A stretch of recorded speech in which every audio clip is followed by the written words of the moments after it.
Hello everyone and welcome to our YouTube channel Enlightenment। आज हम Himachal Pradesh GK की part 5 जो है वो डिस्कस करेंगे, जिसके अंतर्गत हम Himachal Pradesh TET non medical जो 2019 में जो 2 बार हुआ था उसके जो जीके एचपी जीके सेक्शन की डिटेल एनालिसिस करेंगे। ठीक है, 2019 में जो TET HP TET non medical के लिए जो हुआ था उसमें से जो जून 2019 वाला जो पार्ट था उसमें एचपी जीके की वेटेज रही थी 6 क्वेश्चन। ठीक है, और नवंबर 2019 में जो नॉन मेडिकल के लिए टेट हुआ था उसमें एचपी जीके की जो वेटेज रही थी वो रही थी 14 क्वेश्चन। तो देखो काफ़ी ज़्यादा आपको एक वैरायटी देखने को मिलेगी। ठीक है, आप एक फिक्स क्राइटेरिया लेके नहीं चल सकते कि कितने क्वेश्चन पूछे जाएंगे, लेकिन देखो हिमाचल प्रदेश जीके की वेटेज काफ़ी ज़्यादा रहती है। ठीक है, तो कुल मिलाकर 2019 में जो टेट नॉन मेडिकल के लिए होता उसमें एचपी जीके के 20 क्वेश्चन बने हैं। तो उन 20 के 20 की क्वेश्चन की हम डिटेल एनालिसिस करेंगे। एक और बात, जो अभी तक हम हिमाचल प्रदेश जीके के 4 पार्ट डिस्कस कर चुके हैं। उसमें से जो जेवीटी के नवंबर और जून वाला जो टेट हुआ था उसमें से जो एचपी जीके वाला सेक्शन था वो पूरा कवर हो चुका है। उसके बाद हमने एचपी टेट आर्ट्स के दोनों ही जो सेट थे, नवंबर वाला भी और जून वाला भी 2019 के जो हुए थे वो डिस्कस कर चुके हैं। तो मूव करेंगे हम अपने 5th पार्ट की तरफ। तो लेट्स स्टार्ट। फर्स्ट क्वेश्चन पूछा गया था कि विश्व के सबसे ऊंचे गांव का नाम। देखो, वर्ल्ड का जो हाईएस्ट विलेज है, हाईएस्ट अल्टीट्यूड पर स्थित जो विलेज है उसका क्या नाम था? ऑप्शन था मलाना, चायल, किरग्राम या किब्बर। ठीक है, तो इस क्वेश्चन का जो राइट आंसर था वो ये था कि विश्व में सर्वाधिक ऊंचाई पर जो स्थित गांव है वो है किब्बर, और किब्बर ऑप्शन डी। ठीक है, ऑप्शन डी। और इसका अल्टीट्यूड कितना है? अगर ये विश्व का सबसे अधिक ऊंचाई पर स्थित गांव है तो इसका जो अल्टीट्यूड रहेगा वो रहेगा 4270 मीटर, और अगर फीट में बात करें तो 14200 फीट। ठीक है, ये जो गांव है ये आपको स्पीति वैली के में देखने को मिलेगा, स्पीति वैली, और स्पीति घाटी आपको देखने को मिलती है लाहौल स्पीति डिस्ट्रिक्ट में। ठीक है, ये रही उसकी इमेज। ये देखो Kibber village in Spiti valley, ये रही उसकी इमेज। ठीक है, ये है आपका किब्बर विलेज।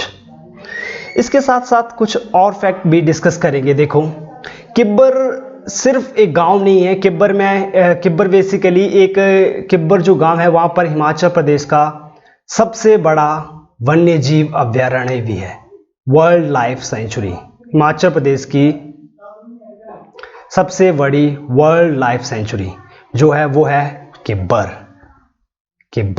ठीक है, और ये कहां पर है? ये लाहौल स्पीति। किब्बर एक गांव भी है और एक वन्य जीव अभयारण्य भी है, और इसका जो एरिया है वो है 1400 वर्ग किलोमीटर। ये 1992 में जो है वो ये जो वाइल्ड लाइफ सेंचुरी थी वो बनी थी। ठीक है, और ये हिमाचल प्रदेश की सबसे बड़ी वाइल्ड लाइफ सेंचुरी है किब्बर। ठीक है, हिमाचल प्रदेश में टोटली आपको 31 वाइल्ड लाइफ सेंचुरी जो है वो देखने को मिलेगी, लेकिन उसमें से सबसे बड़ी है वो है किब्बर। ठीक है, तो सबसे छोटी जो है और सबसे छोटी जो वाइल्ड लाइफ सेंचुरी है वो है शिली, और ये शिली जो वाइल्ड लाइफ सेंचुरी है ये देखने को मिलती है आपको सोलन में, और इसका एरिया है 2 वर्ग किलोमीटर। 1963 में ये एस्टैब्लिश हुई थी। ठीक है, इसके अतिरिक्त जो ऑप्शन में आपको मलाना जो ऑप्शन ए में दिया गया था, मलाना के बारे में हम डिस्कस ये कर सकते हैं कि मलाना जो विलेज है बेसिकली ये आपको देखने को मिलता है डिस्ट्रिक्ट कुल्लू में। ठीक है, मलाना जो विलेज है वो आपको डिस्ट्रिक्ट कुल्लू में देखने को मिलता है, और ये फेमस है विश्व के सबसे प्राचीनतम लोकतंत्र जो है इस विलेज में आपको देखने को मिलता है। काफ़ी पॉपुलर विलेज है, काफ़ी बार यहाँ से क्वेश्चन जो है वो एग्ज़ाम में पूछे जाते हैं। ये एक गांव भी है और एक घाटी भी है, और मलाना जो वैली है उसके जो सर्वमान्य जो शासक है या मुख्य देवता जो माना जाता है वो माना जाता है जामलू देवता को, और जामलू देवता के नाम से जाना जाता है ऋषि जमदग्नि। भगवान परशुराम जी के पिता हैं ये ऋषि जमदग्नि। ठीक है, इसके अतिरिक्त एक और फैक्ट जैसे ऑप्शन बी में चायल आया था, तो चायल के बारे में भी जान लेते हैं। देखो चायल के बारे में हम प्रीवियस पार्ट में ऑलरेडी डिस्कस कर चुके हैं। चायल में है विश्व का सबसे ऊंचा क्रिकेट मैदान। ये रहा चायल की इमेज। देखो ये रही हमारी किब्बर वाइल्ड लाइफ सेंचुरी की इमेज। एंटर करने के लिए यहाँ से एंटर होते हैं इस वाइल्ड लाइफ सेंचुरी में। हिमाचल प्रदेश की सबसे बड़ी वाइल्ड लाइफ सेंचुरी है। और ये रहा चायल में वर्ल्ड हाईएस्ट क्रिकेट ग्राउंड। ये डिस्ट्रिक्ट सोलन में है। ठीक है, डिस्ट्रिक्ट सोलन में। तो चायल में क्या है? विश्व का सबसे ऊंचा क्रिकेट मैदान। तो इसका अल्टीट्यूड आने वाले एग्जामों में पूछा जा सकता है। तो 2444 मीटर। ठीक है, 2444 मीटर। और ये 1893-94 के अंदर एस्टेब्लिश किया गया था। इसको बनाया था भूपेंद्र सिंह। ये राजा थे पटियाला के राजा थे भूपेंद्र सिंह। उनके द्वारा इसको इस जो ग्राउंड है इसको बनाया गया था। इसके बाद ऑप्शन में किरग्राम आपको हिमाचल प्रदेश में इस नाम से कोई जगह देखने को आज नहीं मिलेंगी, लेकिन आज इसको किरग्राम के बजाय वैजनाथ के नाम से जाना जाता है। तो वैजनाथ का ही प्राचीन नाम था किरग्राम। और यहाँ पर भारत का प्राचीनतम शिव मंदिर है। वैजनाथ पर्टिकुलरली शिव मंदिर के लिए बड़ा फेमस है। यहाँ पर वैद्यनाथ बोला जाता है भगवान शिव का, जो यहाँ पर काफ़ी पुरानी शिवलिंग है। तो ये शिव से संबंधित यहाँ पर मंदिर है, तो इसको आल्सो नोन एज वैजनाथ मंदिर। तो वैजनाथ पर्टिकुलरली ये शिव मंदिर के लिए काफ़ी जगह फेमस है, और ये डिस्ट्रिक्ट कांगड़ा के अंतर्गत है। ठीक है, इसके अलावा और फैक्ट क्या डिस्कस कर सकते हैं इस क्वेश्चन में?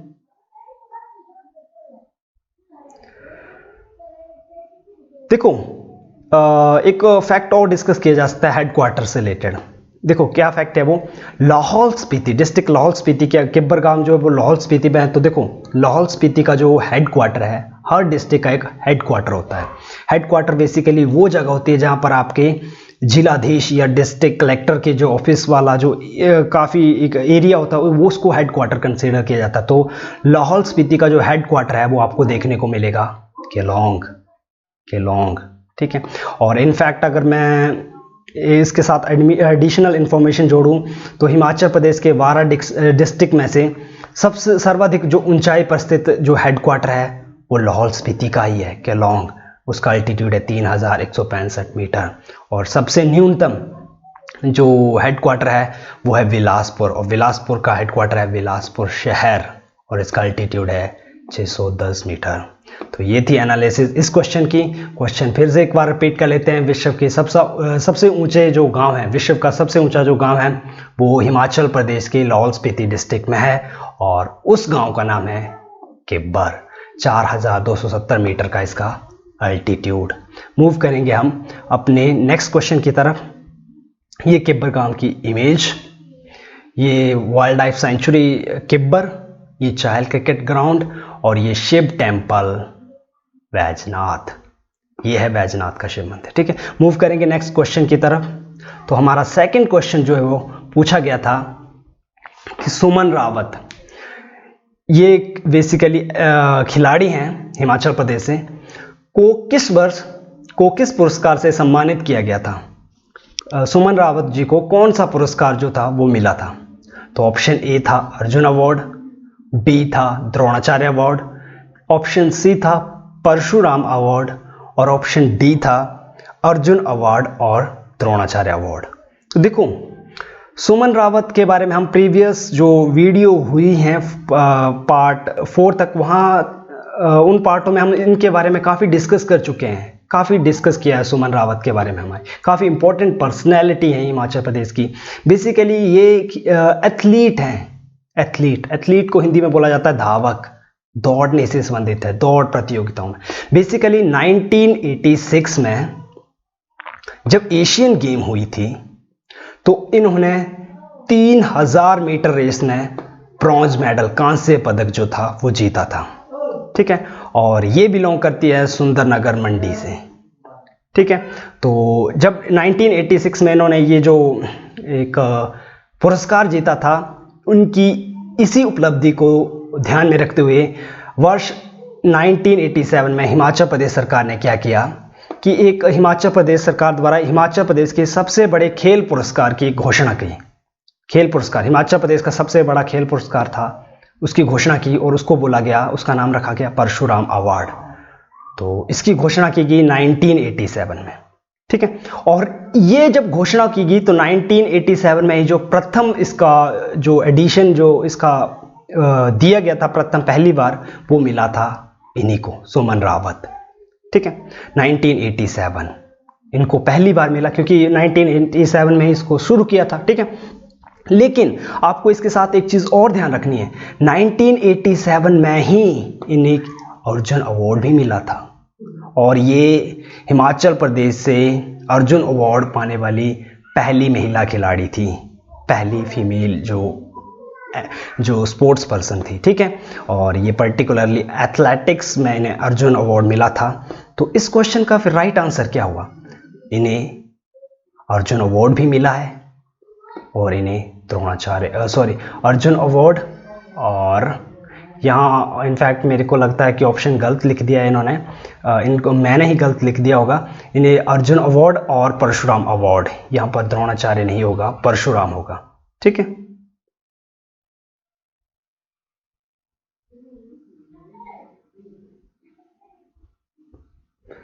ये यहाँ पर परशुराम होगा, द्रोणाचार्य नहीं होगा, Parshuram award.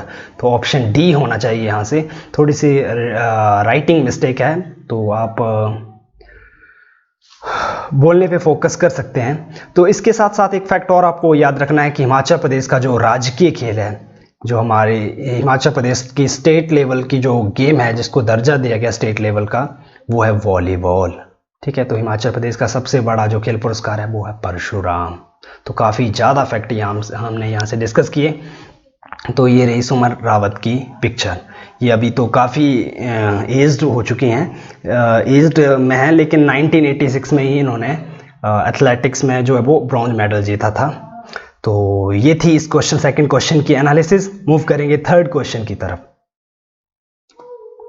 Question number third ये पूछा गया था कि हिमाचल प्रदेश के जिला कांगड़ा में एक जो है वो काफ़ी ज़्यादा एक भूकंप आया था, काफ़ी भारी नुकसान कर देने वाला भूकंप आया था। ये कब आया था, हमसे पर्टिकुलर डेट पूछी गई है। तो देखो कॉम्पिटिटिव एग्जाम में ना मैक्सिमम टाइम एचपी के तो ये देखा गया कि आप अगर एलिमिनेशन मेथड ध्यान से शांत मन से अगर प्रश्नों को हल करेंगे तो आपको ऑप्शन में ही उत्तर दिखते हैं, अगर आप ध्यान से सोचोगे। देखो 4 अप्रैल को इसने रिपीट किया है, मतलब इनफैक्ट वो हमारी मदद करना चाहता है कि कम से कम इनमें से तो नहीं होने के चांस हैं, ये तो नहीं है, ठीक है। लेकिन अब इनमें से आप अब देखो यहाँ से 50-50 चांस है। अगर आपको नहीं पता है तो फिर इन दो में से आप टिक लगाइए, वो आपकी किस्मत। लेकिन अगर पर्टिकुलरली आपको याद होगा तो जो कांगड़ा में जो विनाशकारी भूकंप आया था वो आया था 4 अप्रैल 1905 में। इनफैक्ट मैं अगर बोलूँ कि आज तक जो इस दिन के बाद या ये आज तक जो है आज टिल डेट जो हिमाचल प्रदेश की सबसे बड़ी जो है वो आपदा यही रही है। इससे सबसे ज़्यादा नुकसान हुआ हिमाचल प्रदेश सरकार को, खासकर कांगड़ा को, ठीक है। और ये भूकंप पर्टिकुलर डेट आया था 4 अप्रैल 1905। लगभग 20,000 लोग इसमें जो है वो उनका देहांत हो गया था। 6 लाख वर्ग मील तक जो है वो इसका जो वो कंपन महसूस रहा था। कांगड़ा के इर्द गिर्द के 6 वर्ग मील का जो एरिया था वहाँ पर इसका असर देखने को मिला था। और रेक्टर पैमाने पर इसका जो मेजरमेंट रही थी वो 8, काफ़ी 6 से ज़्यादा वाले जो है वो काफ़ी नुकसानदायक होते हैं। ठीक है, तो 8 रहा था, तो आप खुद आइडिया लगा सकते हैं कि कितना विनाशकारी रहा होगा ये। और एक क्वेश्चन पूछा गया है कि हिमाचल प्रदेश में सबसे अधिक प्राकृतिक आपदा से खतरा है, वो कौन सी है? सूखे से, बांध से, भूकंप से या बाढ़ से? तो इनफैक्ट मैं आपको अभी बता रहा हूँ कि हिमाचल प्रदेश को सबसे ज़्यादा हिमाचल प्रदेश हिमालय के उस रीजन में आता है जहाँ पर सबसे ज़्यादा भूकंप का खतरा रहता है। तो प्राकृतिक आपदा भूकंप ही है जिससे हिमाचल प्रदेश को सबसे ज़्यादा नुकसान होने का जो है वो खतरा बना रहता है, भूकंप। ठीक है, मूव करेंगे हम अपने 4th क्वेश्चन की ओर, दैट इज भाखड़ा बांध की ऊंचाई कितनी है? प्रीवियस ईयर अगर आपने वीडियो देखी होगी तो ये क्वेश्चन हम ऑलरेडी डिस्कस कर चुके हैं। ठीक है, तो देखो हमने भाखड़ा बांध किस नदी पर बना ये डिस्कस किया, लेकिन जब इसकी एनालिसिस की थी तो हमने ये बताया था कि इसकी ऊंचाई कितनी है। अभी तक आपने जो प्रीवियस ईयर पार्ट हैं वो नहीं देखे हैं तो आप इस आई बटन पर क्लिक करके प्रीवियस ईयर पार्ट को देख सकते हैं। ठीक है, तो वापस आते हैं अपने क्वेश्चन पर। भाखड़ा बांध, इसकी ऊंचाई कितनी है? ये हमसे इसका अल्टीट्यूड पूछना चाहता है। तो option A 306 metre, 226 metre, option C 336 metre, 413 metre. ठीक है, तो भाखड़ा, बेसिकली भाखड़ा एक बिलासपुर में गांव है, गांव का नाम है भाखड़ा गांव है बेसिकली। कहां पर? बिलासपुर। बिलासपुर के इस गांव के आसपास के एरिया में एक बांध बनाया गया और उसका नाम रखा गया भाखड़ा बांध। ठीक है, भाखड़ा बांध। ये 1948 में इसका जो काम है वो स्टार्ट हुआ था और टिल 1963 तक ये कंप्लीट हो गया था। 1963 में इसको जो वो चालू कर दिया गया था। ठीक है, काफ़ी समय तक ये भारत का सबसे ऊंचा बांध रहा। कुछ सालों पहले ही इसको रिप्लेस कर दिया टिहरी ने और ये भारत का दूसरा सबसे ऊंचा बांध है भाखड़ा। पहले पे है टिहरी। ये टिहरी बांध उत्तराखंड में है, भगीरथी नदी पर बना हुआ है और इसका जो हमारा भाखड़ा बांध है इसका अल्टीट्यूड है 226 मीटर। ये प्रीवियसली हमने डिस्कस किया हुआ है, तो इसका करेक्ट आंसर रहता ऑप्शन बी 226 मीटर। ठीक है, और ये सतलुज नदी पर बना है और ये तो आप ऑलरेडी आपको पता लग चुका होगा कि ये डिस्ट्रिक्ट बिलासपुर में है। ठीक है, अगर फीट में 226 मीटर और समटाइम ये फीट में पूछ सकता है तो 741 फीट। ठीक है, देखो जब ये बांध बना तो इस बांध के कंस्ट्रक्शन के कारण एक आर्टिफिशियल लेक जो है वो बन गई और उस लेक का नाम रखा गया गोविंद सागर लेक, गोविंद सागर झील। और ये हिमाचल प्रदेश की सबसे बड़ी कृत्रिम झील है, गोविंद सागर लेक। ठीक है, इसके साथ 1964 में यहाँ पर एक इस झील पर झील पर जो है वो एक पुल बनाना पड़ा था। उस पुल का नाम है कंदरौर का पुल। 80 मीटर इसकी हाइट है और ये एशिया का सबसे ऊंचा नदी पुल है। ये देखो काफ़ी ज़्यादा फैक्ट आपको रिलेटेड कोई ना कोई, ये देखो मिलते जुलते फैक्ट आपको कुछ ना कुछ इसमें से प्रीवियसली पूछ लिया जाता है। तो इसके इर्द गिर्द जो क्वेश्चन बन रहे हैं वही हम डिस्कस करने की कोशिश करें ताकि नेक्स्ट टाइम जब भी हम एग्ज़ाम दें तो हमें कन्फ्यूज़न ना हो, क्रिएट हो और हम चीज़ों को रिलेट करके अगर पढ़ेंगे तो काफ़ी टाइम तक वो हमारे माइंड में रिटेन रहेंगी, हमें याद रहेंगी। ठीक है, अच्छा इसके अतिरिक्त भाखड़ा बांध आपको पता होगा हिमाचल प्रदेश में चमेरा डैम भी है डिस्ट्रिक्ट चंबा में। पौंग बांध है डिस्ट्रिक्ट कांगड़ा में। पौंग बांध के निर्माण के कारण बनी थी पौंग लेक और which is also known as Maharana Pratap Sagar जलाशय। काफ़ी बार एग्जाम में पूछा जाता है। पंडो डैम के कारण बनी है पंडो लेक जो कि हिमाचल प्रदेश की सबसे छोटी कृत्रिम झील है। ये डिस्ट्रिक्ट मंडी में है। तो पंडो डैम कहाँ हुआ? डिस्ट्रिक्ट मंडी में ऑफ कोर्स। तो ये रही उनकी इमेज। ये है भाखड़ा डैम। ये भाखड़ा डैम 226 मीटर का इसका अल्टीट्यूड है।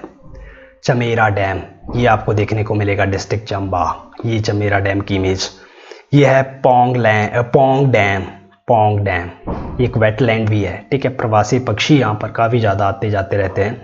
तो ये एक डैम भी है। इस डैम के कारण झील भी बनी है और यहाँ एक वेटलैंड भी है। और पंडो डैम मंडी इसकी इमेज। मूव करेंगे हम अपने नेक्स्ट क्वेश्चन की तरफ, दैट इज 5th क्वेश्चन है।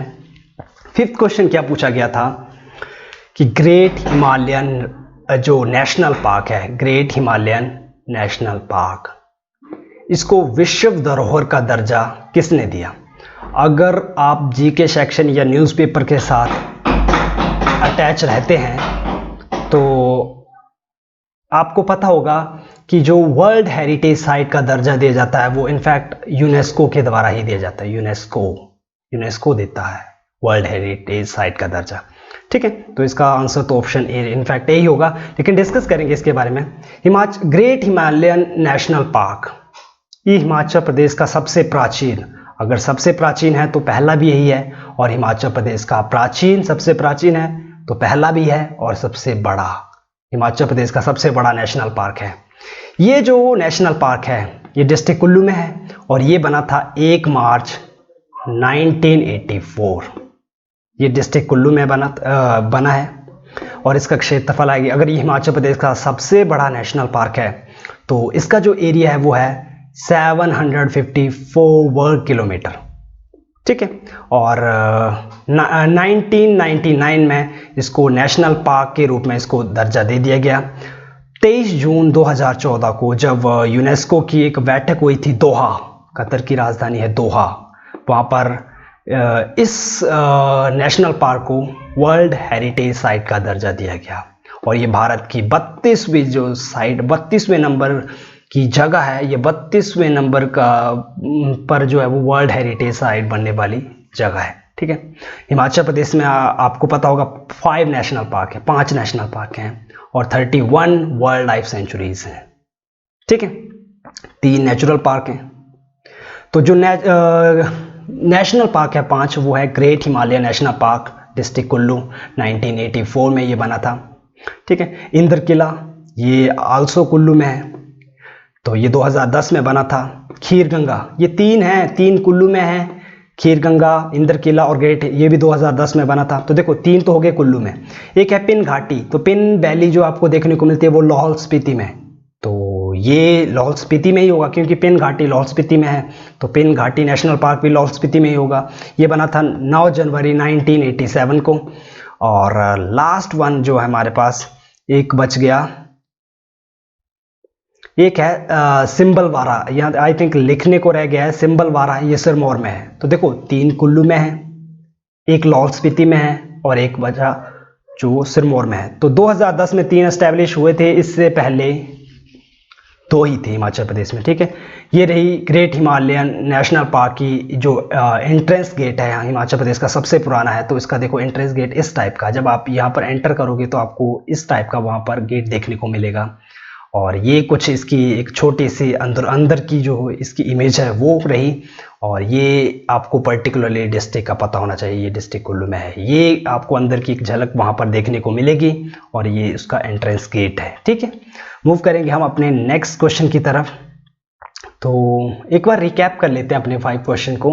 5 क्वेश्चन में हमने डिस्कस किया, सबसे पहले विश्व का सबसे ऊंचा गांव है किब्बर, ये डिस्ट्रिक्ट लाहौल स्पीति में है। सेकंड क्वेश्चन हमने डिस्कस किया सुमन रावत को परशुराम अवार्ड और अर्जुन अवार्ड दोनों मिले थे 1987 में, तो ऑप्शन डी करेक्ट आंसर होना चाहिए था इस क्वेश्चन का।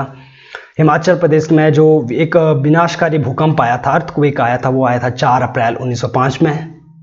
भाखड़ा बांध की जो ऊंचाई है वो 226 मीटर है। और ग्रेट हिमालयन नेशनल पार्क को जो विश्व धरोहर का दर्जा मिला था वो 23 जून 2014 को यूनेस्को के द्वारा दिया गया था। तो ये तो बेसिकली जस्ट आपकी जनरल अंडरस्टैंडिंग के लिए पूछा गया क्वेश्चन था। मूव करेंगे हम अपने 6th क्वेश्चन की तरफ। क्वेश्चन है,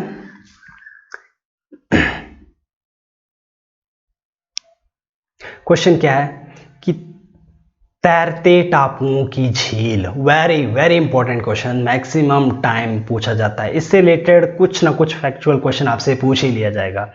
तो देखो क्वेश्चन क्या था, तैरते टापुओं की झील, ये किस झील को कहा जाता है, या कौन सी है इन 4 में से किस झील को तैरते हुए टापुओं की झील कहा जाता था? ऑप्शन ए था चंद्रनाहन, बी था पराशर, सी था लामा झील और डी था रिवाल्सर झील।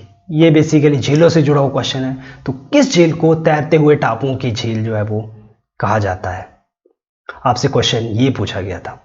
तो देखो रिवाल्सर लेक, इस क्वेश्चन का जो राइट आंसर था वो था रिवाल्सर।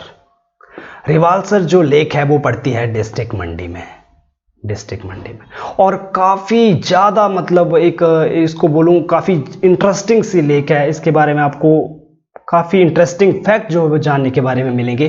देखो डिस्ट्रिक्ट मंडी में ये तैरते हुए टापुओं की झील है, ये रही इसकी इमेज, ये रिवाल्सर लेक, ये रही, ये जो लेक है इसको बोला जाता है लेक ऑफ फ्लोटिंग आइलैंड, ठीक है, तैरते हुए टापुओं की झील, ठीक है। इसके बारे में एक फैक्ट तो ये पूछा जाता है कि तैरते हुए टापुओं की झील जो किस झील को कहा जाता है, तो ये तो आ गया रिवाल्सर, ठीक है। लेकिन एक फैक्ट और पूछा जाता है, देखो रिवाल्सर झील एक ऐसी झील है जो 3 धर्मों से जुड़े हुए लोग यहाँ पर जो वो पूजा अर्चना करते हैं। देखो 3 धर्मों कौन, देखो फर्स्ट है हिंदू धर्म। हिंदू धर्म के लोग ये मानते हैं कि जो लोमश ऋषि है यहाँ पर उन्होंने इस झील के किनारे उन्होंने काफ़ी टाइम तक जो है काफ़ी समय के लिए भगवान शिव की आराधना की थी। तो हिंदू धर्म के लोग आज लोमश ऋषि के जो मंदिर है वहाँ पर पूजा करते हैं। ये किस झील के किनारे हैं, रिवाल्सर झील के किनारे, ठीक है। ये रहे आपके लोमश ऋषि, ये हिंदुइज्म वाले जो लोग हैं वो इस मंदिर में उनकी पूजा करते हैं। ये लोमश ऋषि का आपको इमेज, ठीक है, भगवान शिव की इन्होंने इस झील के किनारे काफ़ी समय, लंबे समय तक पूजा की थी, ठीक है। अब दूसरा है सिख धर्म। तो सिख धर्म से संबंधित ये स्थान इसलिए क्योंकि 1685 ईस्वी में जो सिखों के अंतिम गुरु थे गुरु गोविंद सिंह, 10वें नंबर के जो गुरु थे, उन्होंने यहाँ पर जो इस झील की यात्रा की थी, तो आज उनका वहाँ पर क्या है, गुरुद्वारा। तो यहाँ पर सिख धर्म के लोग भी आज यहाँ पर आते जाते रहते हैं, तो यहाँ पर उनका गुरुद्वारा है, तो सिख धर्म। और थर्ड है पद्म संभव, और धर्म कौन सा है, बौद्ध धर्म को मानते थे, पद्म संभव। तो ये जन्म स्थली, ये जो भूमि है रिवाल्सर झील के आसपास का एरिया, यहाँ पर एक बौद्ध भिक्षु हुए हैं पद्म संभव, उनका जन्म हुआ था यहाँ पर। तो देखो ये तपोस्थली रही लोमश ऋषि की, यहाँ पर गुरुद्वारा है गुरु गोविंद सिंह जी का, और बौद्ध धर्म के जो एक अनुयायी थे पद्म संभव, उनका यहाँ पर जन्म हुआ था, ठीक है। तो देखो तीनों धर्मों, यहाँ पर इनकी तो इनफैक्ट यहाँ पर इनकी मूर्ति भी है, ये रही उनकी मूर्ति की इमेज, ये देखो, ये रिवाल्सर लेक, यहाँ पर आपको कहीं लोमश ऋषि का मंदिर इसके आसपास देखने को मिलेगा, और ये रही पद्म संभव की मूर्ति, ये आपको नजदीक से दिखाते हैं, ये पद्म संभव जी की मूर्ति ये है, ठीक है।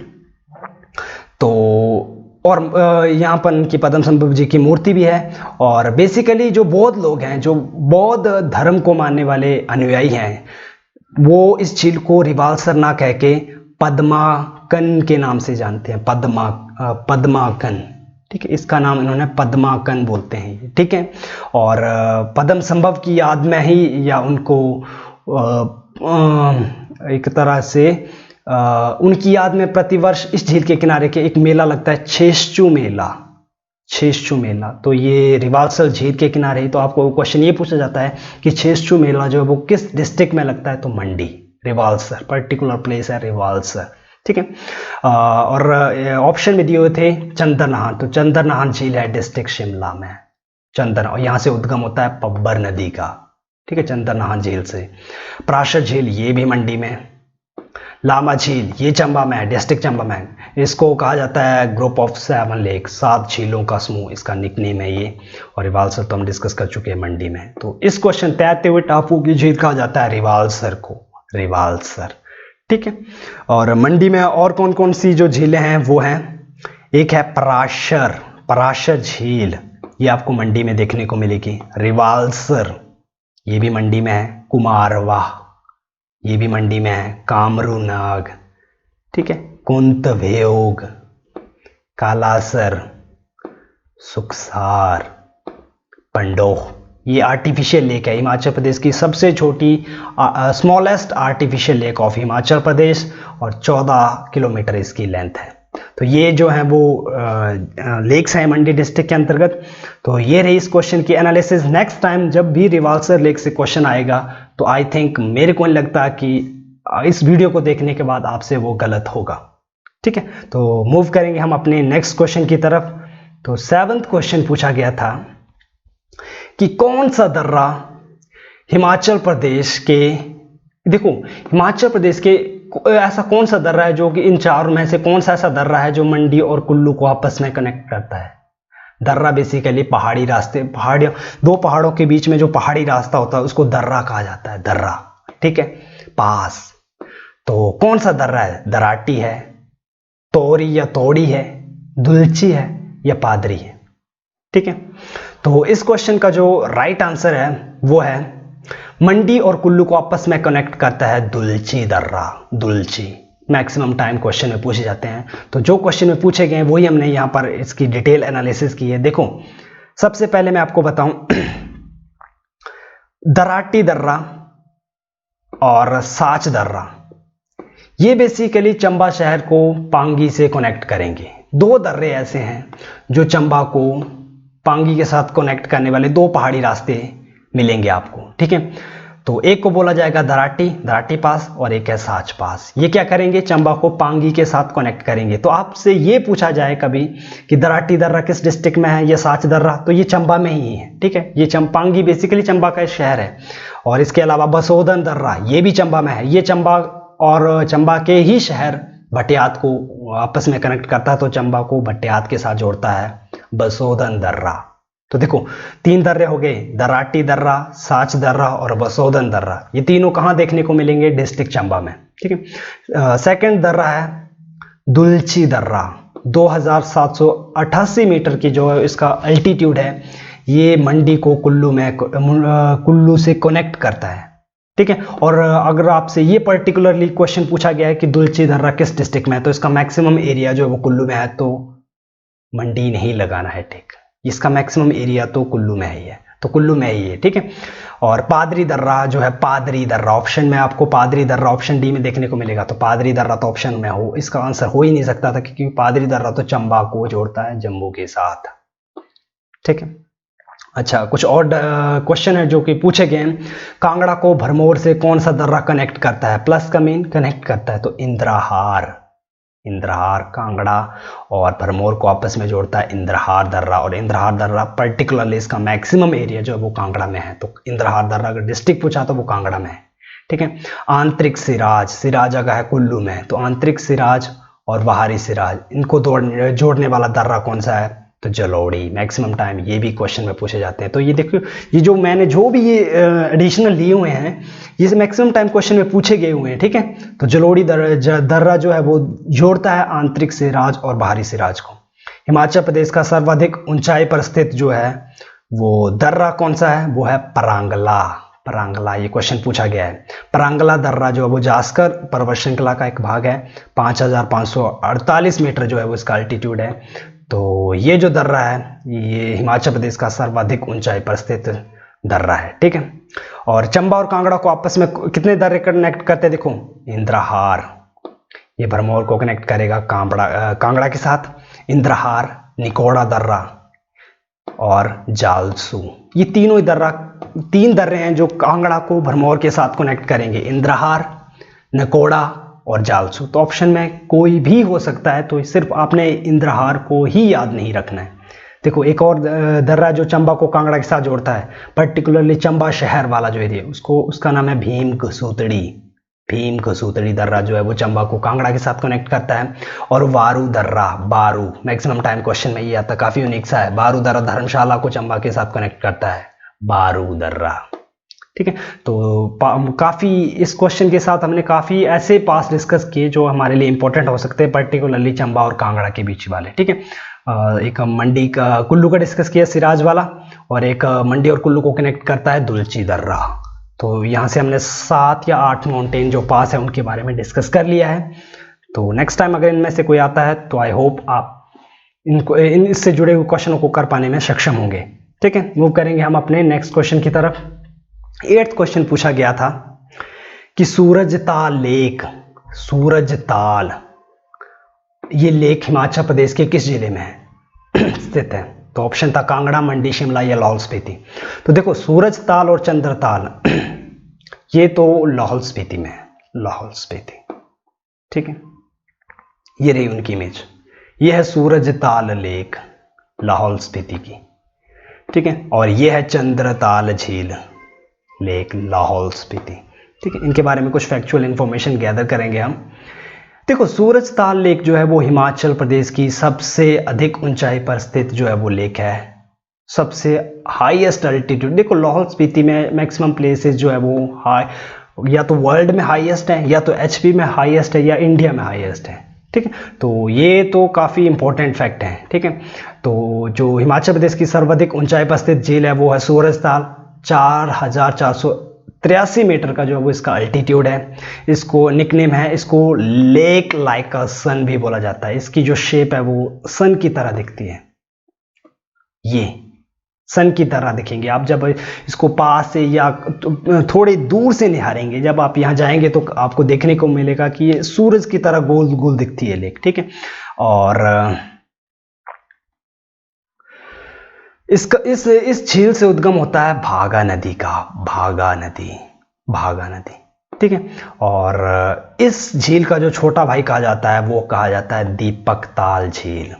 तो देखो, 3 झीलें पता चल गई, सूरजताल झील, लाहौल स्पीति, चंद्रताल झील वो भी लाहौल स्पीति, और दीपक ताल झील वो भी लाहौल स्पीति। तो लाहौल स्पीति में बेसिकली हमें देखने को मिलेंगी सूरजताल लेक, चंद्रताल लेक। कई बार एग्जाम में इसका अल्टीट्यूड पूछा गया है, तो 4270 मीटर। दीपक ताल, ये भी डिस्कस कर लिया हमने, इसका सूरजताल लेक का इसका छोटा भाई माना गया है दीपक ताल झील को। Yunam Tso lake, very very important, Yunam Tso lake है लाहौल स्पीति डिस्ट्रिक्ट में। इसके अलावा धनकर, सिस्सू, नीलकंठ झील, again very important, Neelkanth lake जो है वो डिस्ट्रिक्ट लाहौल स्पीति में है। और तसो मुरारी, ये लेकें हैं। ये जो लेक्स हैं पर्टिकुलरली डिस्ट्रिक्ट लाहौल स्पीति में लोकेटेड हैं। तो मूव करेंगे हम अपने 9th क्वेश्चन की तरफ। 9th क्वेश्चन जो है वो हमारी जो सेंसिस हुई थी 2011 में, उसकी एनालिसिस के तौर पर पूछा गया था। तो देखो, ये तो काफ़ी इंपॉर्टेंट है। 2001 से 2011 के बीच जो 10 साल बीते थे, इसमें से हिमाचल प्रदेश के किस जिले की जनसंख्या वृद्धि दर जो वो सबसे अधिक दर्ज की गई थी। इनफैक्ट वो बेसिकली ये कहना चाहता है कि 2001 से लेकर 2011 के बीच जो 10 साल बीते, इसमें से हिमाचल प्रदेश, इन 10 सालों में से हिमाचल प्रदेश के किस जिले में सबसे ज़्यादा जनसंख्या वृद्धि हुई। तो वो हुई थी डिस्ट्रिक्ट ऊना। और कितनी हुई थी? 16.30% की रफ्तार से जो जनसंख्या 10 सालों में बढ़ गई थी। ठीक है, और सबसे कम बढ़ी थी लाहौल स्पीति।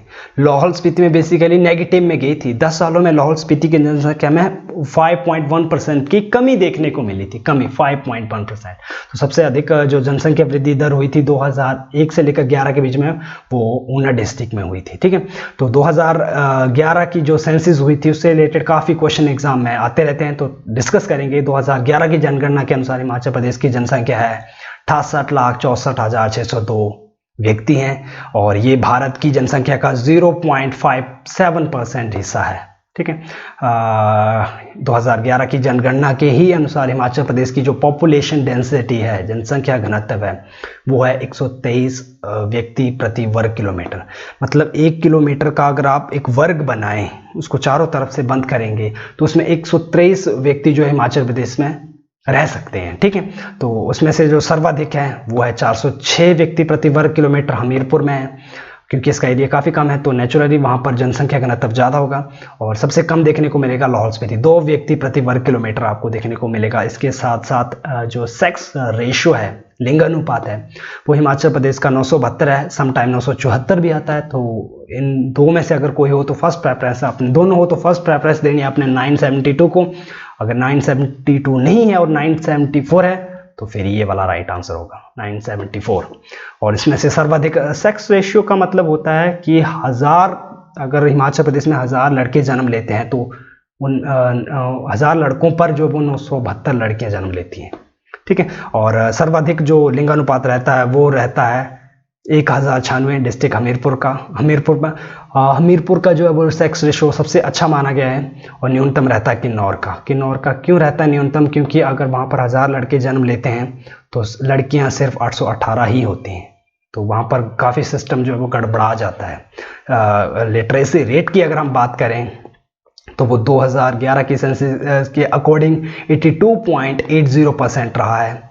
इसमें से सर्वाधिक रहा है 88.15% हमीरपुर डिस्ट्रिक्ट का, और ये मेल की बात करो या फीमेल, ये दोनों में ही हमीरपुर आगे है। और न्यूनतम रहा है डिस्ट्रिक्ट चंबा का 72.17%। तो ये तो सर्वाधिक और न्यूनतम के बारे में पूछा जा सकता है। अगर आप मेल और फीमेल की अलग अलग की बात करेंगे तब भी ये चंबा का सबसे कम ही रहेगा। ठीक है, तो ये थी 2011 की जनगणना से जुड़े क्वेश्चन जो नेक्स्ट टाइम आ सकते हैं होने वाले एग्जामों में। तो आपने इनको ध्यान से समझने की कोशिश करना है। तो मूव करेंगे नेक्स्ट क्वेश्चन की तरफ। 10th क्वेश्चन था, हिमाचल प्रदेश विधानसभा के वर्तमान में उपाध्यक्ष कौन है? ये बेसिकली नवंबर 2019 के जो नॉन मेडिकल का एग्जाम हुआ था उसमें पूछा गया था। तो ये आपकी जनरल अंडरस्टैंडिंग थी कि हिमाचल प्रदेश में वर्तमान में कौन जो व्यक्ति है वो किस पद पर विद्यमान है। तो जो व्यक्ति अपडेट होते हैं उन्हें ये मैक्सिमम जो अखबार वगैरह पढ़ते हैं या रेडियो वगैरह सुनते हैं उनको पता होता है। तो उस टाइम पर जो हिमाचल प्रदेश विधानसभा के जो डेप्यूटी स्पीकर थे वो थे हंसराज जी की ये रही इमेज। ये 2017 में जब हिमाचल प्रदेश में 13th जो लेजिस्लेटिव असेंबली के लिए इलेक्शन हुए थे उसमें से जो हंसराज जी हैं वो चुराव विधानसभा क्षेत्र से 80 की सीट से विजेता हुए बीजेपी पार्टी से, और ये हिमाचल प्रदेश विधानसभा के वर्तमान में उपाध्यक्ष हैं। तो देखो, हिमाचल प्रदेश विधानसभा के प्रथम अध्यक्ष, यहां पर अध्यक्ष की बात की, ये क्वेश्चन मैक्सिमम टाइम पूछा जाता है। हिमाचल प्रदेश विधानसभा के प्रथम अध्यक्ष जो थे वो कौन थे? तो पंडित जयवंत राम या श्री जयवंत राम। ये 1952 से 1956 के तहत रहे थे। 1952 में जब हिमाचल प्रदेश में पहली बार विधानसभा चुनाव हुए थे 36 सीटों के लिए, तो उस विधानसभा के लिए जो प्रथम अध्यक्ष बने थे उस विधानसभा वो बने थे पंडित जयवंत राम, और जो उस विधानसभा में प्रथम अध्यक्ष बने थे, उपाध्यक्ष डेप्यूटी स्पीकर बने थे, वो बने थे श्री कृष्ण चंद्र। ठीक है, और वर्तमान में है हंसराज जो कि चुराव विधानसभा क्षेत्र से हैं, डिस्ट्रिक्ट चंबा से हैं ये। तो ये हैं हमारे Pandit Jaiwant Ram, the first speaker of state legislative assembly speaker. और डेप्यूटी स्पीकर पूछा होता फर्स्ट तो वो थे कृष्ण चंद्र। ये है पंडित जयवंत राम की इमेज, और ये हंसराज जो कि हमारे प्रेजेंट टाइम पर डेप्यूटी स्पीकर हैं हिमाचल प्रदेश जो लेजिस्लेटिव असेंबली में। ठीक है, मूव करेंगे नेक्स्ट क्वेश्चन की तरफ। 11th क्वेश्चन पूछा गया था, हिमाचल प्रदेश के शिमला में दूरदर्शन केंद्र कहां पर स्थित है? देखो, पर्टिकुलरली आपको यहां से क्वेश्चन, तो हिमाचल प्रदेश में दूरदर्शन केंद्र है शिमला में, लेकिन पर्टिकुलरली प्लेस, तो देखो निगम बिहार में है Himachal Pradesh public service commission, वहां पर इस जगह पर है Himachal Pradesh public service commission. Ridge मैदान में आपको इस टाइप का कोई भी वहां पर देखने को नहीं मिलेगा। स्टेट लाइब्रेरी है वहां के आसपास, चर्च वगैरह है, लेकिन इस तरह को कोई भवन नहीं है। समर हिल में देखने को मिलेगी आपको HPU, हिमाचल प्रदेश जो यूनिवर्सिटी है वो देखने को मिलेगी। तो ऑप्शन में बचा फिर अंबेडकर चौक। एलिमिनेशन मेथड से क्वेश्चन काफी ज्यादा, मैं ये नहीं कहूंगा कि हर क्वेश्चन सॉल्व हो जाएगा, लेकिन अगर आपको चीजों के बारे में पता है तो अगर आप 3 को छान सकते हैं, तो जो अगर आपको इसके बारे में नहीं भी पता तो ऑप्शन अपने आप ही जो वो सामने आ जाता है। तो देखो अंबेडकर चौक, तो नेक्स्ट टाइम अगर एग्जाम में पूछा जाता है तो आपने रिमेंबर रखना है कि हिमाचल प्रदेश में जो दूरदर्शन केंद्र है उसका पर्टिकुलर एड्रेस है अंबेडकर चौक, चौड़ा मैदान, शिमला। ये है इस क्वेश्चन का राइट आंसर। ठीक है, ये वाला, ये ऑप्शन, ये डी इस क्वेश्चन का जो है वो राइट आंसर, ऑप्शन डी। ठीक है, ये जो दूरदर्शन, पहले इसको जब 1992 में जो ये दूरदर्शन केंद्र जो है वो बना था तो इसका नाम था डीडी हिमाचल, डीडी दूरदर्शन केंद्र, दूरदर्शन हिमाचल के नाम से जाना जाता था। और 1994 में इसका नामकरण कर दिया गया डीडी केंद्र शिमला। ठीक है, दूरदर्शन केंद्र शिमला तो यही तो हमसे कब, अब नेक्स्ट टाइम ये भी पूछा सकता कब बना है, ये तो 1992 और इसका नामकरण चेंज हुआ 1994 में और इसका पर्टिकुलर एड्रेस है अंबेडकर चौक, चौड़ा मैदान, शिमला में। ठीक है, और ये जेबीटी एंट्रांस का हाल ही में एग्जाम हुआ है कुछ दिन पहले, तो हिमाचल प्रदेश में जो प्रथम रेडियो स्टेशन है इसको स्थापित किया गया था डिस्ट्रिक्ट शिमला। ये क्वेश्चन पूछा गया, तो आने वाले एग्जामों में इसके काफी ज्यादा स्कोप हो सकते हैं। तो मूव करेंगे 12th क्वेश्चन की तरफ। 12th क्वेश्चन पूछा गया था हिमाचल प्रदेश जो है वो कब केंद्र शासित प्रदेश, यूटी कब बना, यूनियन टेरिटरी, ये कब बना था? तो 25 जनवरी 1971, इस दिन तो नहीं बना था, इस दिन तो हिमाचल प्रदेश को पूर्ण राज्य का दर्जा मिला था। 15 अप्रैल 1948 को भी नहीं हो सकता, और 26 जनवरी 1950 के बारे में तो हमने हिमाचल प्रदेश से रिलेटेड कोई डेट पढ़ी ही नहीं है, तो ऑप्शन में बचा ऑप्शन बी, ऑप्शन बी 1 नवंबर 1956। बेसिकली इसको हम क्रोनोलॉजिकली पढ़ते हैं। देखो हुआ क्या कि 15 अप्रैल 1948, 15 अप्रैल 1948 को हुआ क्या कि 30 पहाड़ी रियासतों को मिलाकर एक जो है वो एक क्षेत्र या एक संघ के रूप में इसको इकट्ठा करने की कोशिश, एक अलग से इसको एक क्षेत्र बनाने की कोशिश की गई। ठीक है, और इस क्षेत्र का जो इस क्षेत्र का जो नामकरण था वो हिमाचल किया, ये हिमाचल रखा आचार्य दिवाकर दत्त शर्मा। सोलन में इसका नामकरण हुआ था, सुबाथू में, तो इसका जो हिमाचल नाम रखा है स्टेट का, इस क्षेत्र का, वो रखा आचार्य दिवाकर दत्त शर्मा ने। ठीक है, तो जब 1948 में जब 30 पहाड़ी रियासतों को मिलाकर यह अस्तित्व में आ गया, तो इसको सबसे पहले बनाया गया मुख्य आयुक्त क्षेत्र, चीफ कमिश्नर प्रोविंस जो के रूप में इसको बनाया गया, और इसके पहले मुख्य आयुक्त बने थे एनसी मेहता। और जब ये क्षेत्र बना था तो इसमें 4 जिले थे, चंबा, मंडी, महासू और सिरमौर। ठीक है, तो देखो अब क्वेश्चन ये, यहां से एक चीज आपने फैक्चुअल कि हिमाचल डे मतलब हिमाचल किस दिन अस्तित्व में आया, यह हिमाचल डे कब मनाया जाता है? तो 15 अप्रैल। वाई? बिकॉज 15 अप्रैल 1948 को हिमाचल प्रदेश जो था वो अस्तित्व में आया था, तो हिमाचल दिवस ये मनाया जाता है 15 अप्रैल। फिर क्या हुआ? फिर 1951 में एक और घटना हुई। क्या घटना हुई 1951 में? 1951 में क्या हुआ कि हिमाचल प्रदेश को एक पार्ट सी स्टेट के रूप में, जो वो इस पार्ट सी स्टेट के रूप में इसको दर्जा दिया गया, ग श्रेणी का एक राज्य बना दिया गया। ठीक, फिर 1 नवंबर 1956 फिर से घटना हुई, हिमाचल प्रदेश को पार्ट सी स्टेट से हटा करके एक यूटी बना दिया गया, यूटी।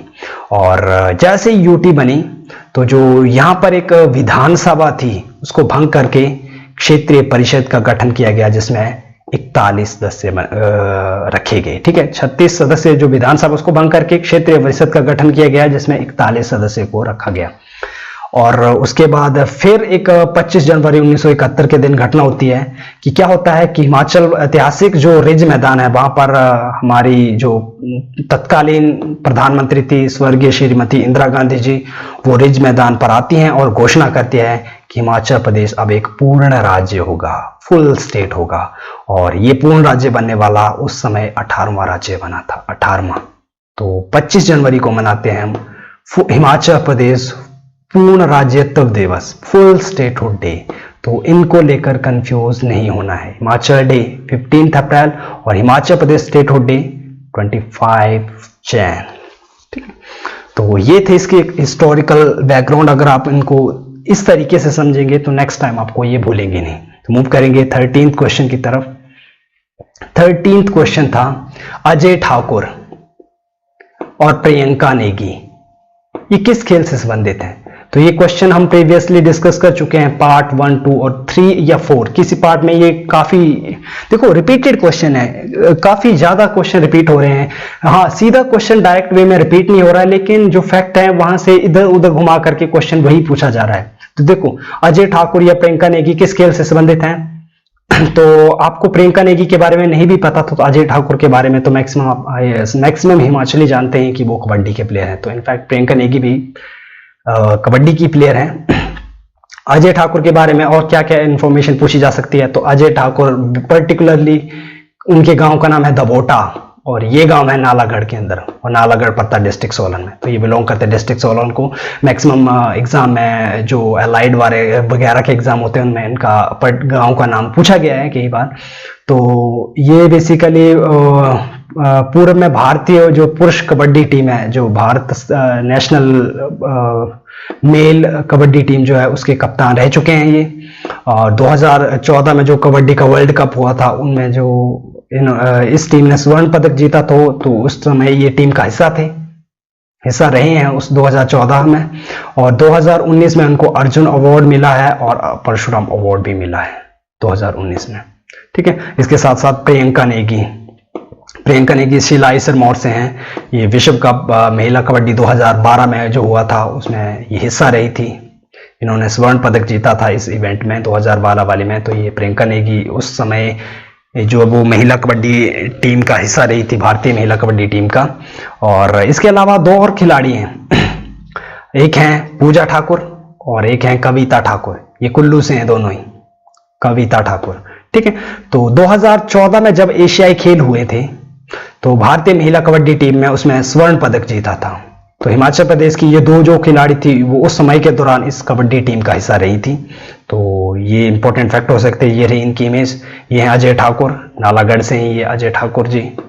और ये हैं अंतर्राष्ट्रीय कबड्डी खिलाड़ी प्रियंका नेगी की इमेज। और ये हैं पूजा ठाकुर, ये पूजा ठाकुर और ये हैं कविता ठाकुर। ये 2014 की जो एशियाई खेलों में जो स्वर्ण पदक जीता महिला कबड्डी टीम ने उसका हिस्सा जो है ये रही थी। इससे रिलेटेड और फैक्ट भी हैं कि हिमाचल प्रदेश का जो राजकीय खेल है, जो स्टेट लेवल जो स्पोर्ट है हिमाचल प्रदेश का, वो कौन सा है? वो है वॉलीबॉल। तो वॉलीबॉल हिमाचल प्रदेश का राजकीय खेल है और हिमाचल प्रदेश का सबसे बड़ा खेल पुरस्कार, इनफैक्ट हम प्रीवियसली डिस्कस कर चुके हैं, परशुराम अवार्ड 1987 में इसको एस्टैब्लिश किया गया था। नेक्स्ट क्वेश्चन है, करंट अफेयर से क्वेश्चन आया हुआ था, सौर सिंचाई योजना।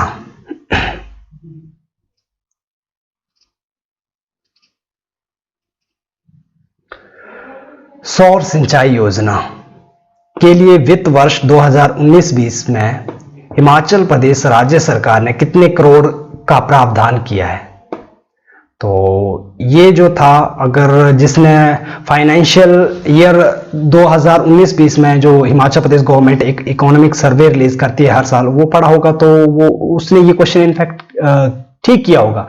तो यहां से हमें एक क्लैरिटी मिलती है कि हमें हर साल का जो गवर्नमेंट रिलीज करती है, कोई भी गवर्नमेंट डॉक्यूमेंट रिलीज होता है, उसके ऊपर हमें ध्यान से उसके ऊपर 1-2 बार उसको समझने या पढ़ने की जरूरत होती है, वहां से क्वेश्चन बनते हैं। ठीक है, तो इस क्वेश्चन का जो आंसर था वो 30 करोड़।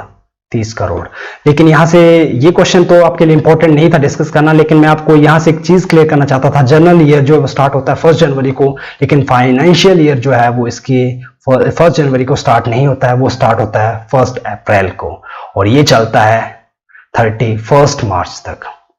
ठीक है, और ये जो कई देश जो है वो 1 जनवरी को अपना जो वो फाइनेंशियल ईयर स्टार्ट करते हैं, लेकिन इंडिया का जो फाइनेंशियल ईयर है वो 1 अप्रैल से स्टार्ट होकर 31 मार्च तक रहता है।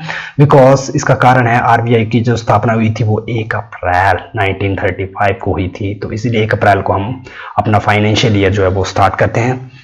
तो मूव करेंगे 15th क्वेश्चन की तरफ।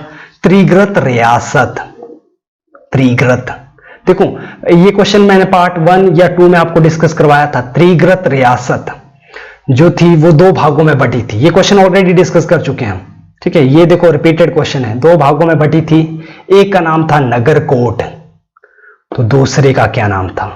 तो दूसरे को कहा जाता है, अगर जिसने मेरे प्रीवियस ईयर के पार्ट 1, 2 या 3 या 4 चारों पार्ट देखे हुए हैं, तो शायद उसको इन क्वेश्चनों का आंसर देने में शायद ही कोई दिक्कत होगी। तो इस क्वेश्चन का जो राइट आंसर था वो था जालंधर। त्रिग्रस्त जो रियासत थी वो 2 भागों में बटी थी, एक का नाम था नगरकोट, एक भाग का नाम नगरकोट और दूसरे का नाम था जालंधर। अब इससे रिलेटेड और क्या फैक्चुअल जो क्वेश्चन है वो बन सकते हैं जो नेक्स्ट टाइम होने वाले एग्जाम में पूछे जा सकते हैं? तो त्रिग्रत रियासत हिमाचल प्रदेश की सबसे प्राचीन, और जब सबसे प्राचीन थी तो हिमाचल प्रदेश की सबसे पहली रियासत मैं इसको कह सकता हूं। इसकी नींव रखी थी 1300 BC में। बिफोर क्राइस्ट, है ना। ये 14वीं शताब्दी ईसा पूर्व में जो कटोच वंश के राजा हुए हैं सुशर्मा चंद्र, इन्होंने इसकी नींव जो थी वो रखी थी।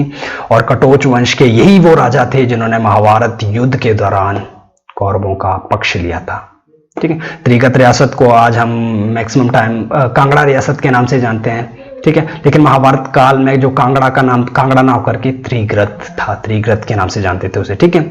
तो देखो त्रिगत रियासत की राजधानी रही है नगरकोट। नगरकोट जो कांगड़ा किला वाला एरिया है उसको नगरकोट के नाम से जाना जाता है, ठीक है। और इस रियासत के जो अंतिम शासक रहे, पहले तो शर्मा चंद्र थे और अंतिम रहे हैं ध्रुवदेव चंद्र। ध्रुवदेव चंद्र। त्रिगत, त्रिग्रत का मतलब क्या होता है? देखो यहां से आपको एक इंपॉर्टेंट फैक्ट है, त्रिग्रत इसका नाम क्यों रखा गया था? त्रि मीन तीन, गर्त मीन क्षेत्र। तो देखो 3 नदियों से घिरा हुआ क्षेत्र, त्रिग्रत का मतलब है ऐसा क्षेत्र जो 3 नदियों से घिरा हुआ हो, उसको कहा जाता था त्रिग्रत। तो ये वाला क्षेत्र 3 नदियों से घिरा हुआ था, रावी, ब्यास और सतलुज। तो क्वेश्चन ये पूछा गया था त्रिगत रियासत किन 2 नदियों के बीच स्थित थी? तो बीच स्थित थी रावी और सतलुज, और इसके जो बीचों बीच बहती थी वो रिवर थी व्यास। व्यास, ठीक है। और क्वेश्चन एक ये पूछा गया कि महाभारत काल के दौरान कांगड़ा रियासत को किस नाम से जाना जाता था? तो वो था त्रिग्रत रियासत। और जो कांगड़ा किला वाला एरिया था उसको नगरकोट के नाम से जाना जाता, तो कंफ्यूजन नहीं होना था। कांगड़ा रियासत को जाना जाता था त्रिगत, और कांगड़ा किला वाला जो एरिया था उसको नगरकोट के नाम से जाना जाता था। तो 16th क्वेश्चन की तरफ मूव करेंगे। ये रही कांगड़ा या नगरकोट जो फोर्ट था, जो हमारी जो कैपिटल थी त्रिगत रियासत की, उसकी एक झलक, उसका जो एंट्रेंस गेट है वो इस तरह का काफी बड़ा फोर्ट है। ये तो जस्ट एक छोटी सी इमेज है, लेकिन जस्ट ये आपकी मेमोराइजेशन के लिए काफी ज्यादा हेल्पफुल रहेगी। क्वेश्चन नंबर 16, एक रमणीय, रमणीय मीन घूमने योग्य, ठीक है। रमणीय हिंदी का वर्ड है रमणीय, घूमने योग्य गांव है मलाना। यहां का जो सर्वमान्य शासक है वो कौन है? ये क्वेश्चन भी डिस्कस हो चुका है।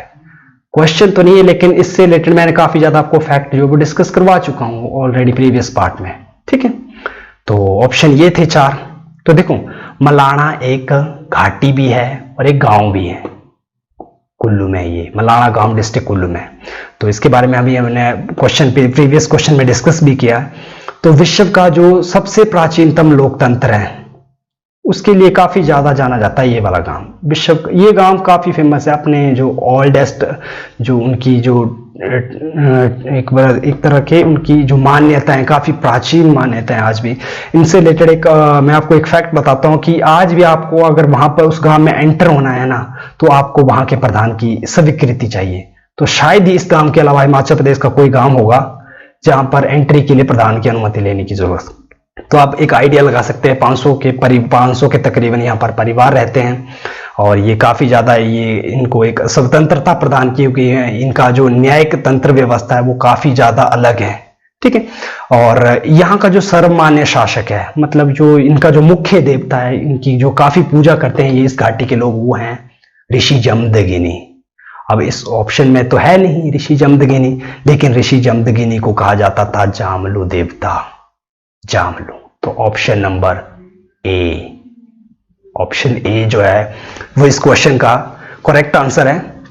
और ये बेसिकली पिता थे, ऋषि जमदग्नि जो है वो पिता है भगवान परशुराम, और भगवान परशुराम इनके 5वें पुत्र हैं।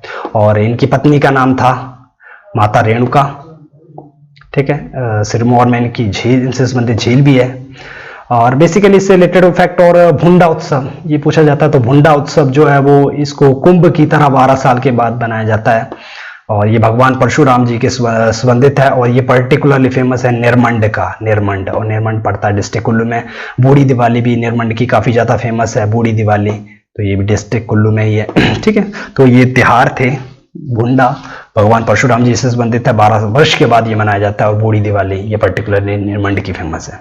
और जामलू देवता कहा जाता है ऋषि जमदग्नि को, जो कि मलाना वैली के मुख्य शासक हैं, मुख्य देवता हैं, या आप इनको सर्वमान्य शासक बोल लो, कुछ भी, ठीक है। और मलाना है बेसिकली विश्व का सबसे प्राचीनतम लोकतंत्र के लिए विख्यात गांव, ठीक है। तो मूव करेंगे, ये मलाना गांव की आपकी एक छोटी सी इमेज इस तरीके से आपको मलाना गांव देखने को मिलेगा। ये लाहौर सॉरी डिस्ट्रिक्ट कुल्लू में है ये मलाना विलेज ये, ठीक है। मूव करेंगे next question 17th question, Minjar मेला।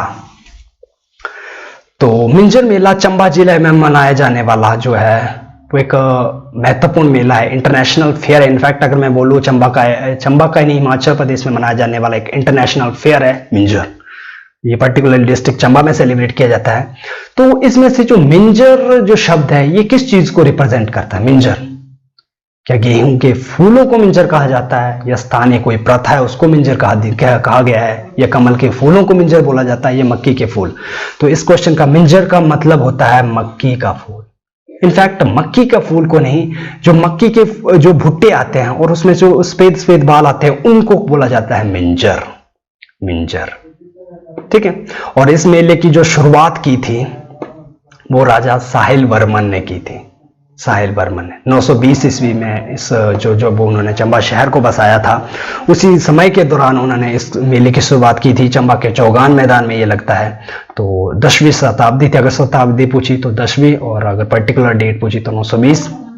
देखो इस मेले का आयोजन कब किया जाता है? तो काफी बुक्स में आपको जुलाई देखने को मिलेगा, अगस्त। तो मैं आपको एक बात बताता हूं। देखो आज है 28 तारीख सोमवार, और 27 तारीख पिछले दिन था रविवार। तो जुलाई का जो अंतिम संडे होता है ना, उस दिन ये जो मेला है वो स्टार्ट हो जाता है। देखो ये इसे देखो, ऐतिहासिक मिंजर महोत्सव 2016 24 जुलाई से स्टार्ट होकर के 31 जुलाई तक 2016 तक चलेगा। तो बेसिकली मेरा इस जो इमेज को लगाने का मोटिव ये था। तो मैं आपको ये बताना चाहता हूं, देखो ना, जो जुलाई का लास्ट संडे होगा ना, उससे स्टार्ट होकर ये 7 दिन तक आगे जो वो कंटिन्यू चलेगा, ठीक है। तो ये अगस्त नहीं लगाना है आपने टिक, ये बेसिकली जुलाई माह के अंतिम रविवार को ये वाला जो मेला है वो शुरू होता है। और अगर हम देसी महीनों की बात करें तो जो ये श्रवण या जो श्रावण महीना बोलते हैं हम, श्रवण, उसके जो दूसरा रविवार होता है उसको शुरू होता है। 7 दिन के लिए कंटिन्यूसली चलता रहता है, ठीक है। अब इंटरनेशनल फेयर है तो काफी दिन तक वहां पर भीड़ होती है। तो वहां के जो चंबा के आसपास की जो महिलाएं और बच्चे वो इसमें भाग नहीं ले पाते उतने, ठीक है। तो वहां के महिलाओं और बच्चों के लिए अलग से जो 8वें और 9वें दिन एक उत्सव मनाया जाता है, उसको कहा जाता है भोजरी उत्सव, ठीक है, भोजरी उत्सव, ताकि वहां की जो महिलाएं और बच्चे हैं वो भी जो मिंजर मेले हैं वहां की वो उसको जो वो मना सके, ठीक है। और ये जो मेला है वो लगता है पावस ऋतु, पावस ऋतु कहा जाता है देसी महीने में पावस, और वैसे इसको वर्षा ऋतु बोलते हैं इसको, ठीक है।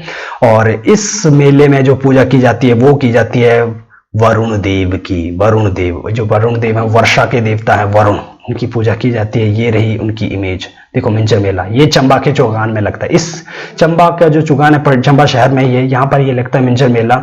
और इसमें वरुण देव की जो है वो जो वर्षा के देवते हैं उनकी स्तुति की जाती है। और देखो वरुण देव की स्तुति कैसे की जाती है?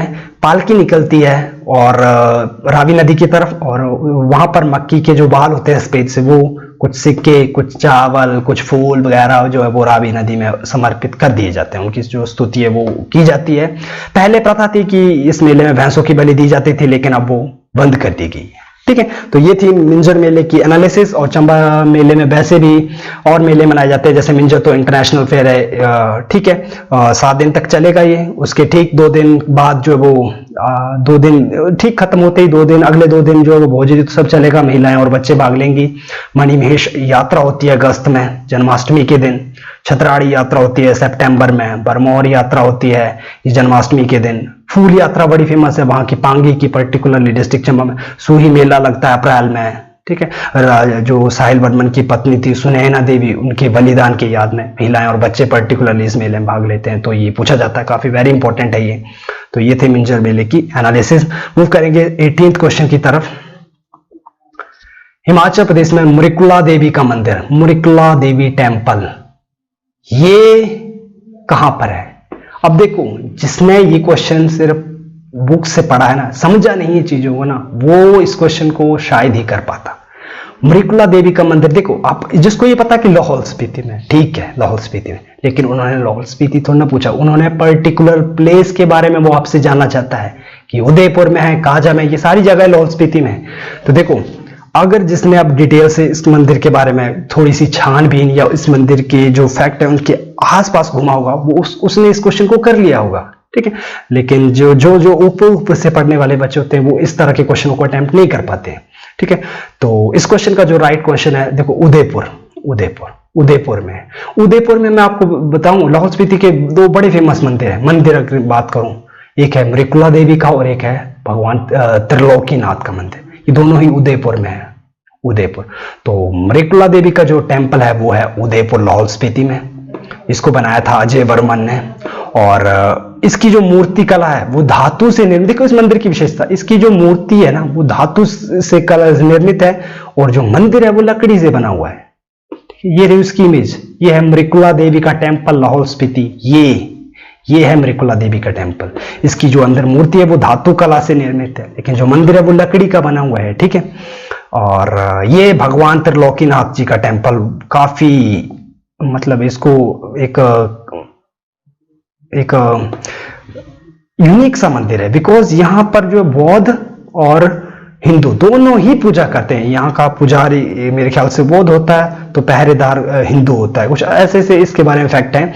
काफी यूनिक सा टेम्पल है ये, लेकिन आपको ये ध्यान रखना है भगवान त्रिलोकीनाथ जी का मंदिर है जो है वो उदयपुर लाहौल स्पीति में ही है, ठीक है। और इसके अलावा मृकुला देवी का मंदिर डिस्कस कर चुके हैं। मिंदल देवी का मंदिर जो वो देवी कोठी लाहौल स्पीति में है। धनकड़ मठ हो गया आपका, इसके अलावा ताबो मठ हो गया, ये काजा में है, काजा स्पीति लाहौल स्पीति में है, ठीक है। और ताबो मठ को बोला जाता है हिमालय का जनता। ये विश्व का सबसे प्राचीन मठ है ताबो, और ये हिमाचल का सौभाग्य है कि ये यहाँ पर विद्यमान है, ठीक है। इसके अलावा की मठ स्पीति में, गुरुकंटाल मठ ये तपुचलिंग में, ठीक है। इसके अलावा शाशूर या शायूर जो मठ है, या कारदांग मठ जो है वो केलोंग में। ही दो मठ हैं, ये आपको केलोंग हेडक्वार्टर ऑफ लाहौल स्पीति यहाँ पर देखने को मिलेंगे। तो हिमाचल प्रदेश के बेसिकली दो धर्मों हिंदू और बौद्ध के अनुयायी आपको देखने को मिलेंगे। तो आपको यहाँ पर मठ और मंदिर दोनों देखने को मिलेंगे, लेकिन भगवान त्रिलोकीनाथ का मंदिर एक यूनिक सा है, तो ये क्वेश्चन में मैक्सिमम टाइम आपको देखने को मिल सकता है, ठीक है। और मूव करेंगे हम 19th क्वेश्चन की तरफ। रिवाल्सर में किस बौद्ध भिक्षु का जो जन्म हुआ था? तो मैं इस क्वेश्चन को दोबारा से डिस्कस नहीं करवाऊंगा। अगर जिसने मेरे क्वेश्चन नंबर 6 की एनालिसिस को सुना होगा वो इस क्वेश्चन को इनफैक्टली कर चुका होगा। पद्म संभव मूर्ति भी दिखाई थी मैंने आपको इनकी, ठीक है। इनकी मूर्ति भी दिखाई थी मैंने आपको। का मठ भी है यहाँ पर, शेषचू मेला लगता है, जन्मस्थली है, तपोस्थली है, लोमस ऋषि की, शिव की आराधना की थी इन्होंने यहाँ पर, और गुरुद्वारा भी है, और तैरते हुए टापुओं की झील के नाम से प्रसिद्ध है। ये क्वेश्चन डिस्कस किया था और ये फैक्ट तो सारे डिस्कस ऑलरेडी हो चुके हैं। तो मूव करेंगे लास्ट एंड 20th क्वेश्चन की तरफ। तो देखो क्वेश्चन था भाई दो ना पाई, ठीक है। ना तो हमें भाई चाहिए ना पाई चाहिए। ये किस आंदोलन का विस्तारित रूप था? अब जो क्वेश्चन को समझेगा गैर करने की कोशिश करेगा वो उसने तो लगा दिया होगा असहयोग आंदोलन, लेकिन नहीं, ये विस्तार किस आंदोलन का था? तो देखो एक सिरमौर में भाई दो न पाए, ये तो बेसिकली आंदोलन थोड़ी ना था, ये तो नारा था उस आंदोलन का। जिस आंदोलन की बात करने जा रहा है ये था पझौता आंदोलन। इसका जो मुख्य नारा था वो था भाई दो ना पाए, लेकिन पझौता आंदोलन जो था वो हिमाचल प्रदेश में असहयोग आंदोलन जो महात्मा गांधी जी ने शुरू किया था उसकी तर्ज पर शुरू हुआ था, ठीक है। इक्विवेलेंट भारत में अगर असहयोग आंदोलन चला तो हिमाचल प्रदेश में एक पझौता आंदोलन चला। पझौता जगह है सिरमौर में। बेसिकली हुआ क्या, इसके पीछे मैं आपको कहानी बताता हूं। 8 अगस्त 1942 को असहयोग आंदोलन जो वो महात्मा गांधी ने शुरू कर दिया। उन्होंने कहा कि हम द्वितीय विश्व युद्ध छिड़ रहा था, तो उन्होंने कहा कि हम अंग्रेजों की किसी भी प्रकार से मदद नहीं करेंगे जब तक कि वो हमें पूर्ण स्वतंत्रता की जो हमारी मांग है उसको पूरी तरह ना मान ले, ठीक है। तो उन्होंने उनकी जो द्वितीय विश्व युद्ध में अंग्रेजों का साथ देने के लिए पूरी तरह से मना कर दिया, ठीक है। तो जो पझौता एक जगह है सिरमौर में, तो जो सिरमौर के एक राजा हुए हैं, अंतिम राजा थे ये राजेंद्र प्रकाश, ये क्या लगे करने ये अंग्रेजों का साथ देने को तैयार हो गए। महात्मा गांधी के इस निर्णय के विरुद्ध वो वहां के अंग्रेजों का साथ देने के लिए तैयार हो गए। तो पझोता के जो किसान थे इन्होंने वहां के इस राजा के विरुद्ध जो था उसका विरोध किया। विरोध करने लगे और उसी विरोध को हम बोलते हैं पझोता आंदोलन। वो नहीं चाहते थे कि वो अंग्रेजों का साथ दे, ठीक है, जब तक कि वो हमारे जो हमारी मांग है उनको मान ना ले, ठीक है। तो उन्होंने इसका विरोध किया और पझोता जो आंदोलन था वो 1942, इनफैक्ट 1942 में ही होगा। तो इसकी जो अध्यक्षता कर रहे थे उस किसान सभा की, जो पझोता की जो किसान सभा थी, वो वैद्य सूरत राम, ठीक है, वैद्य सूरत राम, ठीक है। लेकिन क्वेश्चन ये थोड़ी ना पूछा था हमसे, क्वेश्चन तो ये पूछा था कि पझोता आंदोलन, इनफैक्ट ये तो नारा है ना, पझोता आंदोलन निम्न में से किस आंदोलन का विस्तारित रूप था। तो हमसे इक्विवेलेंट किस आंदोलन के बराबर थोड़ा ना पूछा था, किस आंदोलन को विस्तार दे करके जो था वो पझोता आंदोलन या भाई दो ना पाई आंदोलन का जो मुख्य नारा था वो आया था। तो देखो, सविनय अवज्ञा आंदोलन। अगर हमसे पूछा होता कि पझोता आंदोलन किस आंदोलन से संबंधित के बराबर का जो चलाया जाने वाला आंदोलन था, तो असहयोग आंदोलन के साथ चलने वाला आंदोलन था। लेकिन विस्तार तो वो सविनय अवज्ञा आंदोलन का था जो 1930-32 में हुआ था। उसमें जो उसी आंदोलन को में जो खामियां थी या उसको और ज्यादा स्थिर ढंग से प्रस्तुत करने का एक नया तरीका था पझोता आंदोलन। हिमाचल लेवल पर और जो इंडियन लेवल पर जो था वो चला था असहयोग आंदोलन। ये सिमिलर है, स्टेट लेवल पर चलाया था पझोता, पर्टिकुलर इस मोड में जगह है वहां के किसानों के द्वारा, ठीक है। इससे रिलेटेड और क्वेश्चन बन सकते हैं जो पूछे जाते हैं। धामी गोलीकांड, धामी गोलीकांड कब हुआ? 16 जुलाई 1939 को पर्टिकुलर डेट है। भागमल सोटा इसके जो थे वो मेन लीडर थे। जुग्गा आंदोलन डिस्कस किया जा सकता। जुग्गा आंदोलन ये होता 1883 से 88 बिलासपुर के घेड़वी में, वहां के राजा अमरचंद के विरोध में, क्योंकि उन्होंने बेगार प्रथा लागू की थी। प्रीवियस पार्ट में डिस्कस किया जा चुका है। और मंडी का जो षड्यंत्र है वो 1914-15 में हुआ था। तो ये क्वेश्चन पूछे जा सकते हैं थी। तो ये थी